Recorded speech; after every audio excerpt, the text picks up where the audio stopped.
everyone, and welcome to Nigrit. My name is Cody Lee, and in today's video we're going to go over how to make this really cute Scrubology Scrub It yarn sponge. Essentially, they're kind of similar to the Tawashis that I made back in the day, but these ones, I swear I cannot kill them for the life of me. I've had one for 3 years in this red tone, and I recently they've been missing in my kitchen, so I just decided to make a bunch more. They're not like dying, they're just I don't know where they went in my kitchen, quite honestly, and I love them.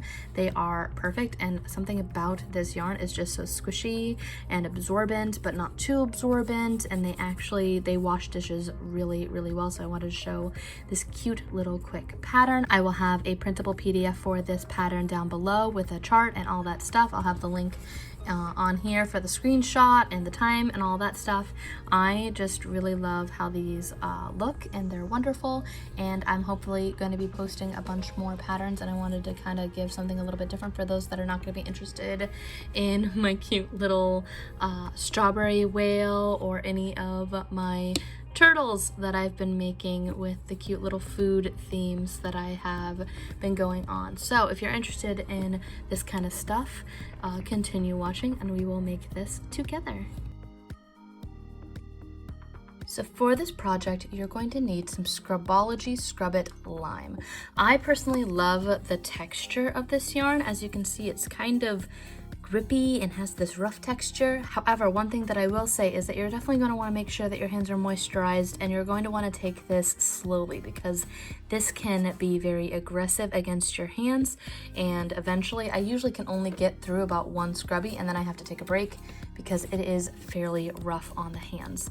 I'm going to be using this really cute lime color. I am making some in black and lime for one of my family members, and I made a bunch in black. I wanted to show exactly how many you can get out of one skein. I wound up using this really nice Scrubology Scrub It in black, and I have this much left, which is enough to make half of one of these. And I made, this is just with one skein. I have 1, 2, 3, 4, and technically if I wanted to get to the half mark where I just did all my increases, then I can use this up and there will be only about like 10 inches left of the entire skein. But what I plan on doing is just making another 4 with this skein and then making a 9th extra just to have. So that is how I'm going to do that. I'm going to tie off using my magic tie-off method. I'll link that down below in case you are interested in that for joining your yarns. I have a join-on method that makes it really easy, and that's essentially how many you can get and what you need. This is essentially about 3.5 inches wide, so if you have a similar tension to me, you can get 4 of these definitely with one skein of this, which I believe is how many yards? 79 yards or 73 meters. It is a 3 ounce or 85 gram skein. We are also going to be using a pair of scissors just to snip off and on. I'm also going to be using a darning needle, and for my crochet hook I'm using my Furls size J. It is a very nice crochet hook. I love how pretty they are. I believe this is not an Odyssey hook, it's one of the resin ones, but it's really nice. I have links down below in case you are interested in one of these types of hooks. All right, let's go ahead and get started.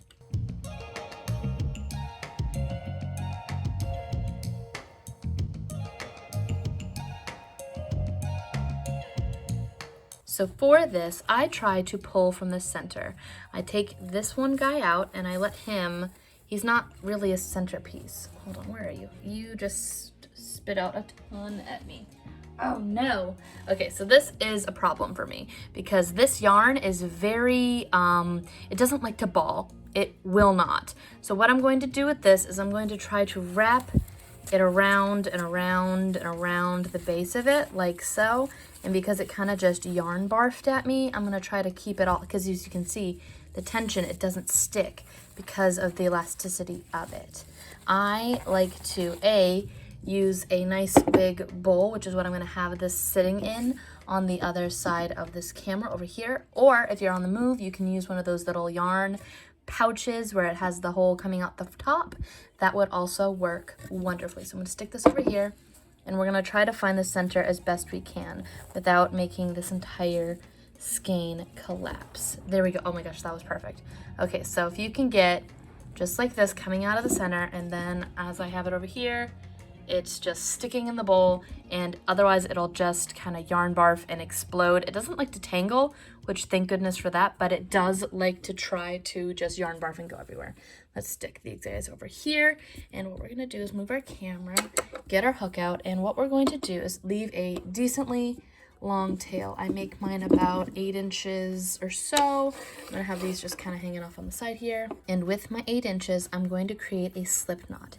And if you're familiar with my staggering versus stacking increasing method, then this is going to be very easy for you. I have a video where I detail my stacking versus my staggering, again, down below. I'll make a little kind of playlist list down below for tutorials that might make things a little bit more easy for people that need further instruction. So I stagger versus stack my increases. When I increase on this pattern on its own, I have 6 single crochet. I increase every single stitch, then every other, then every third, then every fourth, then every fifth. So basically I'm going to be going up to 36 stitches because I'm increasing 6 stitches every single round. And then I do the exact opposite where I decrease in the opposite, and that's how this is essentially made. I increase up to 36, and then from 36 I go down to 6 again. So I just kind of make a little bit of a tube shape similar to this. I'm going to put a chart up here, and hopefully that'll make a little bit more sense, but I'm going to show you what I mean by staggering, because normally when you stack them, they all stack on top of each other, and I don't like how that looks, and I feel like it doesn't look quite right. And when you're doing a sponge, you end up with a lot of holes that can be destroyed easily. I hope that makes sense. It can make it easier to destroy it if they're all in a line, and it gives a bit more structural integrity for the sponge itself if you stagger your stitches, and then you can't see the holes from your increases. I hope that makes sense. But essentially we're gonna make our ring, and our magic ring is going to have 6 single crochet in it. What I do in order to make that magic ring is I chain 1 and 2, so I have 2 chains right here. I skip the second chain and go back inside my first, like so, and then I just single crochet on the inside of it. 1, 2, 3, 4, 5, and 6. You're gonna notice, oh my goodness, this hole is giant. 1, 2, 3, 4, 5, 6. Just take your tail and pull on it, and that'll close it nice and tight. This looks so cool. I love this. And so next, what I like to do, especially with these sponges, is I like to include my tail as if it is a piece of my stitches, and I'll show you what I mean by that. But essentially, if I work it inside of my work, then when I go to hide my tail later, it's not as obvious, and it's not likely to come apart, which is how I hide all my tails, especially with the first part. And I'll show you what I mean by here. So I'm gonna be going through both stitches. Most of the time when I work my stitches, I go through front loop only, but that's for amigurumi. Here, I want some structural integrity, so I'm gonna go through both of those loops, put my tail as if it is in the center of those 2 loops, like so. And then I'm going to single crochet 1. We're going to go back inside that same stitch, keeping our tail as if it is a piece of our work, and do another stitch. That is an increase where I have 2 stitches coming out of that 1 stitch from the previous round. We're going to go now and do that again. So 1, keeping our tail towards the front. 2, we're increasing 6 stitches this round, so we're increasing every single one of those stitches. Go inside the next one. 1, go inside 2. We're halfway through, so now we're on this one. 1, 2, and every once in a while I like to kind of just tug on my tail, bring it all together, and make it so that it's tighter. I don't pull it so tight that it warps it though, because you can do that, pulling it too tight. So 1, 2, we're doing this one more time, I believe, and then 1, 2. So now we should have 1, 2, 3, 4, 5, 6, 7, 8, 9, 10, 11, 12. I keep my tail towards the back, and now we're on round 3. And we are not at the point yet where things have diverged and I've done anything different than I usually would for increasing as far as my stacking versus my staggering. And I'll explain what the staggering looks like in just a moment. So here, we're still going to increase only 6 stitches, but because we have 12 stitches, we're going to split that up. We're going to single crochet 1 into the stitch and then increase. 1, increase, 1, increase all the way around. So I'm leaving my tail behind, and that's acting as my marker essentially. So 1, go into the next stitch and increase, 1,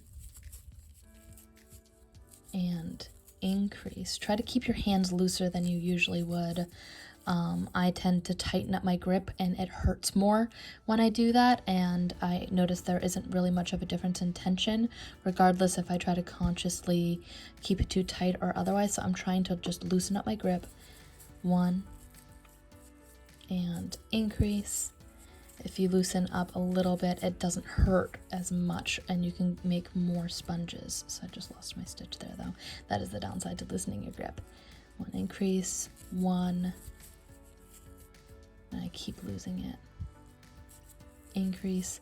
This might be a better type of yarn to work with, a wooden needle. It might actually stick on better because of the oils. I don't know. This is a bit more resiny. So again, 1, and increase, and then 1 and increase. And I believe we're gonna pull on some more yarn, just kind of pulling it out. We're gonna look back here. My marker is now even with that last increase, so that's how I know I'm done. I'm gonna pull that through so that I can see it a bit more easily on the front where my stitch and where my rows begin. I use my tail as my marker. It makes it a lot easier. And here is where we're going to diverge into doing our staggering versus our stacking. So we just did single crochet 1 increase, and that was row 3. On row 4, if you were going to do a stacked method, you would single crochet 2 and increase, because every time you increase, you're creating a space, an extra stitch between your increase for the next round, going up and up essentially. But here, I don't want my increases to stack on each other. So I'm going to split the difference on my even numbers. So if there's single crochet 2 increase, I split that. Single crochet 4 increase, I split that. So for single crochet 2 increase, you turn that into a single crochet 1 increase and single crochet 1.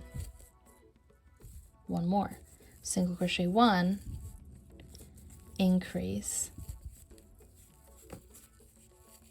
single crochet 1. So I just did 2 repetitions, but as you can see, I have an increase here and an increase here, and there's still only 2 stitches between our increases. But now that increase and that increase are not stacked up on top of each other, and that makes it so that the holes are a little less obvious and it looks a little bit more round as a result. So let's go ahead and keep doing that all the way around. So single crochet 1, increase, putting 2 stitches in that previous round, single crochet 1,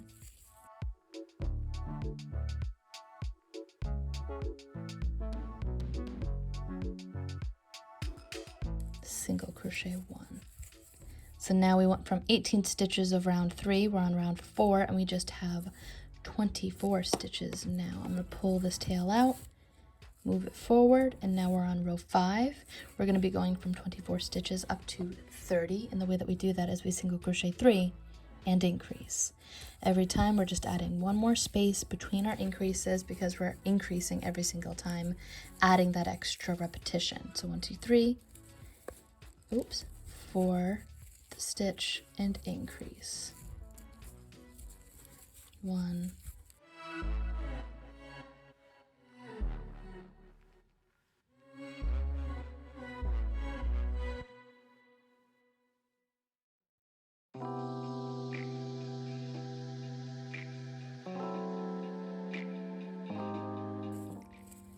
4, and 5. So I did single crochet 3 and increase, because that's still, we have one increase here, increase over here, increase over here. It offsets it so you can't tell. And we're going to do that same thing. We have one last increase round, and then we're going to do our decreasing, which then shapes it the other way. It starts cupping it and turning it closed. So essentially, we single crochet 3, increase that last round, and now this round we're going to single crochet 2, increase single crochet 2, because it would be 4 if we were to just stack it. You're free to stack it if that is what you feel most comfortable with. However, I like staggering it, which is why I'm going to continue doing that. And I find that it helps make a more structurally sound sponge. Oh, I forgot to move my tail forward. My bad. So I just did my single crochet 2, and now we're going to increase. So 1 and increase, single crochet 1 and 2. So 1, 2, increase,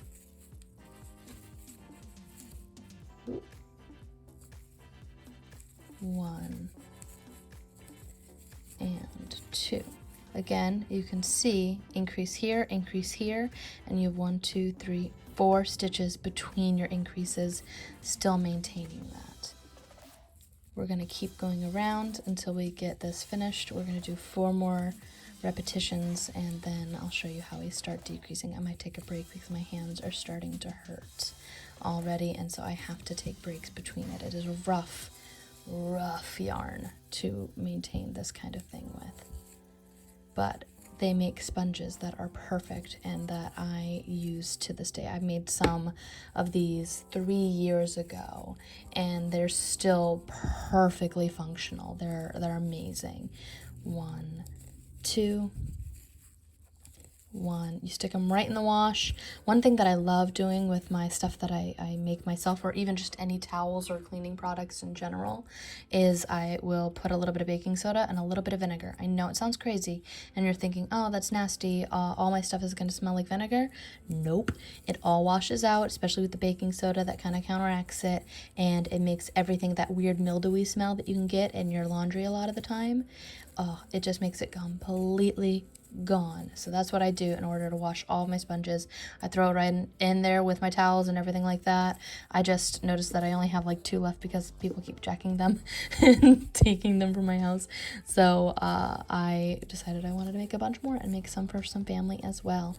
We're on the last 2 stitches, so 1 and 2. That is it for our increases, and now we're gonna go and change into our decreases. I am, however, gonna take about a 10-minute break and come right back because this is rough on the hands, and you do need to take breaks because, yeah, I need to take a minute and not. Be right back.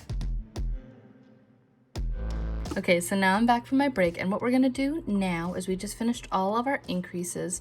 We're essentially gonna do all of our decreases, and it's all around, and essentially we're gonna be doing the inverse of what we just did. So we just increased, doing 6 stitches, increasing every single stitch, every other, single crochet 1, increase, single crochet 1, single crochet 3, increase, and then single crochet 2, increase, single crochet 2. So what we're going to do is this basically the exact opposite. We're going to go and do decreases while going downward, and I'll show exactly how I mean by that. We're going to keep going for the stitches that we're not decreasing. We're going to keep going through both loops. So we're going to single crochet 2, decrease, single crochet 2. Next round, single crochet 3, decrease, single crochet 3, and so on and so forth. So instead of doing an increase, we're doing a decrease, and I'll show you how I decrease. So here we're just going to single crochet 1, 2, and instead of doing our increase, we already have those 2 stitches just kind of hanging out there. 1, 2, our increase is right there. What I like to do to decrease is I'm going to go through the first loop like so, swoop down, kind of dig in and go through the second loop. So those are both of the front loops only of our increases from the previous round. I'm going to wrap and pull that wrap through both of those stitches, acting as if they are one, wrap again, and put it down into 1 stitch. So we're single crocheting 2 together into 1. Then we single crochet 1 and 2. So single crochet 2, decrease, single crochet 2, single crochet 1, 2, again decrease, going through both loops like so. I'll do that a little bit slower. In and in, going through the front loop only, pulling that right through like so, and then single crocheting through that. Then I go through both loops again, 1 and 2. We repeat this for a total of 6 times. You're also going to notice that's going to kind of curve on itself. Don't let it, kind of curve it back outwards. Pull out some more of your, it's hard calling this yarn because I know it is yarn, but it doesn't feel like I should call it yarn, if that makes sense.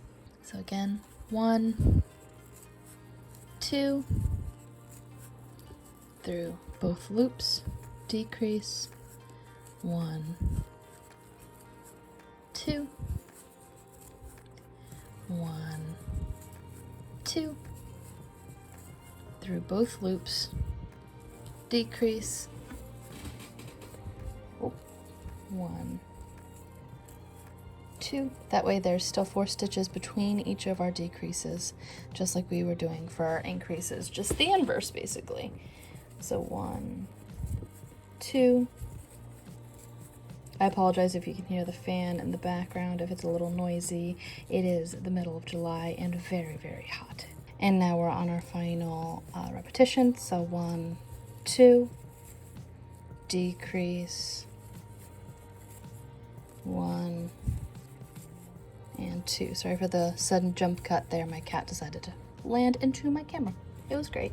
All right, so we're now down from 36 down to 30 stitches, and essentially we're just going to keep decreasing 6 stitches until we get down to the 6 final remaining stitches. And what we did before, when we had the 30 stitches to get to the 30, is we had single crochet 3, increase. So here we're going to single crochet 3, so 1, 2, 3, and then instead of increasing, which we already have them active, the 2 stitches from that right there, we're going to decrease those 2 together like so. So again, all the way around, repetition of 6 times. 1, 2, 3, 4, and 5 together like so.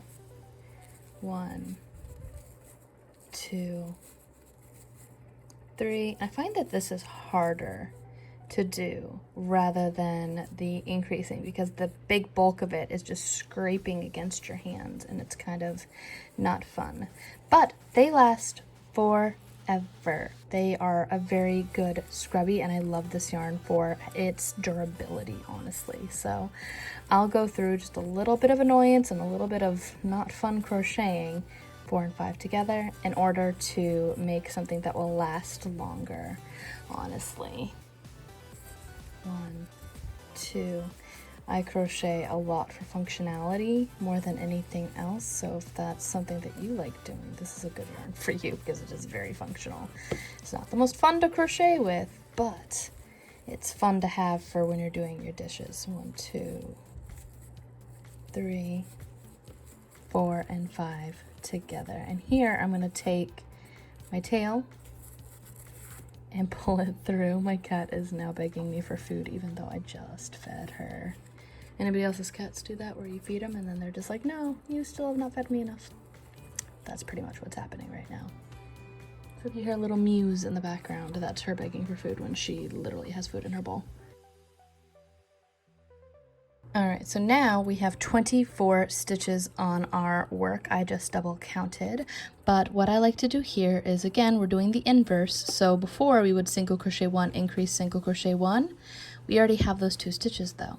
So we're going to single crochet 1, decrease these 2 stitches together, and then single crochet 1, taking us from 24 down to 18.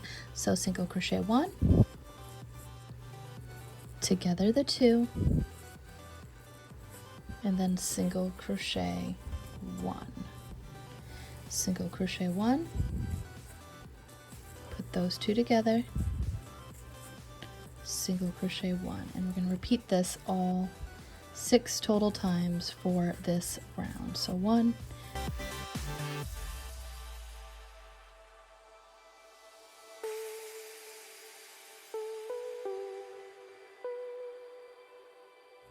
I'm going to move my tail forward once more. I think this is the last time that I do.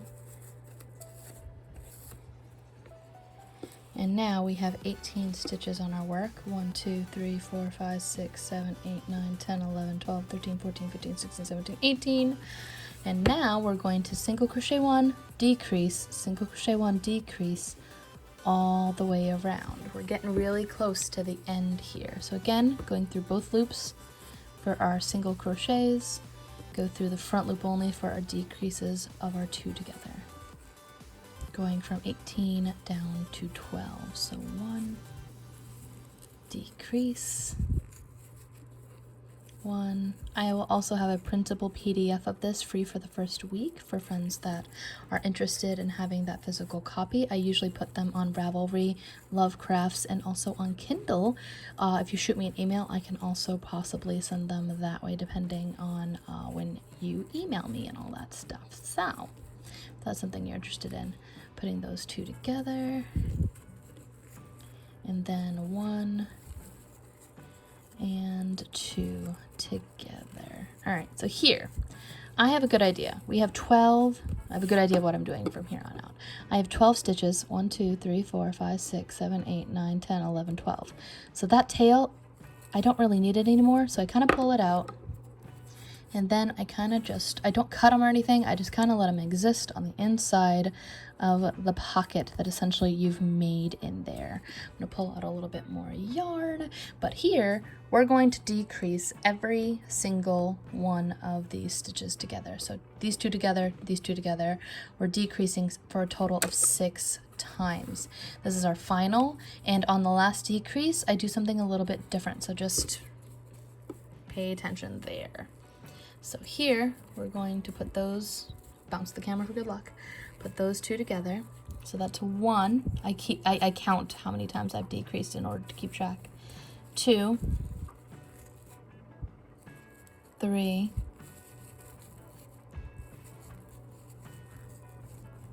4,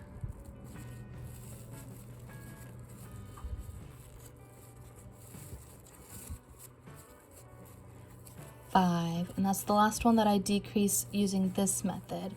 So here I'm going to kind of slip stitch off, and the way that I do that is I skip this stitch and go into the very last stitch of that round. That decreases that, but also at the same time slip stitches it off. Actually, I need that going the other way. No, I don't. I need that going this way. There we go. So slip stitch that off. I create a nice 12-inch-ish, it's not an exact science, long tail, pull that through, and you're gonna be like, what the what? What is going on there? Why does that look like that?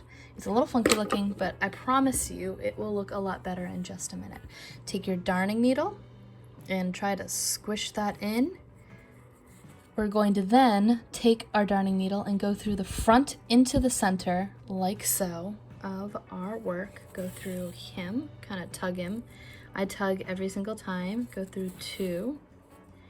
I'm just going through the front and into the center of each of these stitches. 3, 4, 5, and little buddy, 6, right there. So there, we've got all that, but before I tug on this, that will zoop it all together, zoop, it's a technical term, we're gonna go through the center with our darning needle and try to feed it up and into the center of our original magic ring. Just putting it right through the center, tug that in, and then you tug on your tail and that will all, boop, go right together. And so here, in order to make this so it's not just this random pocket and that there's like this little center, I like how it's kind of compressed in the middle and how that looks. If you don't, then, you know, just zoop in and then go through a side or something. I like how that looks a little bit better, so I'm gonna go through the right side and kind of make sure it's centered by going up through here as well on this side. Pull, tug, go through center, go through the other side. If you split a stitch, that is fine. I actually think that it stays a little bit longer if you do. Tug, center, up through the other side. I kind of just keep going through the center at different ways, at least 4 or 5 times. I just keep kind of tugging and tugging and tugging until I'm happy with how it looks, essentially. And so that's gonna be about it for this scrubby. I do have another tutorial on how to make the tawashi. It's one of my most viewed videos, as well as a little washcloth that I made. I'll have those linked down below in case you're interested in that. But for the very last little bit here, we're gonna take our tail, our darning needle, and kind of shove it through its farthest away point. That way you've got a nice long tail on the inside of that pocket. Shove it through, go like that, and then that is all there is to this. Pretty much that's it. I'm gonna be working on some whales and some turtles over the next coming weeks. I love how that looks. That's super cute, and they are great. They're super functional. But I'm working on some whales and some turtles. They're all fruit themed, so if that's something that you're interested in, this guy is going to be next for my next tutorial. I may or may not get Freddy done for Five Nights at Freddy's. I already have a tutorial on how to do him, so I'm not as excited about him. I made a little turtle and I love him, and he's got a little sushi belly, and I think he's super duper cute. I also made a sushi whale. There's a giant basket full of fruit themed whales and just generally food themed turtle and whales. So if you're interested in that kind of stuff, stay tuned for what's coming up next. Thank you for watching this video, and before we go, I'd like to give a shout out to our Patreon supporters. I do appreciate everybody that has gone over there to help support the channel. If you're interested in supporting our channel, go to patreon.com/knit, or you can just hit that nice little subscribe button. No pressure any which way. If you want to support the channel, if you don't, then you know, engagement's engagement. It all works out. Thanks again for watching. Do hit the like, subscribe, hit the little bell if you want to be in the know before you leave, and if you want to see more videos like this. Until next time, guys. Bye.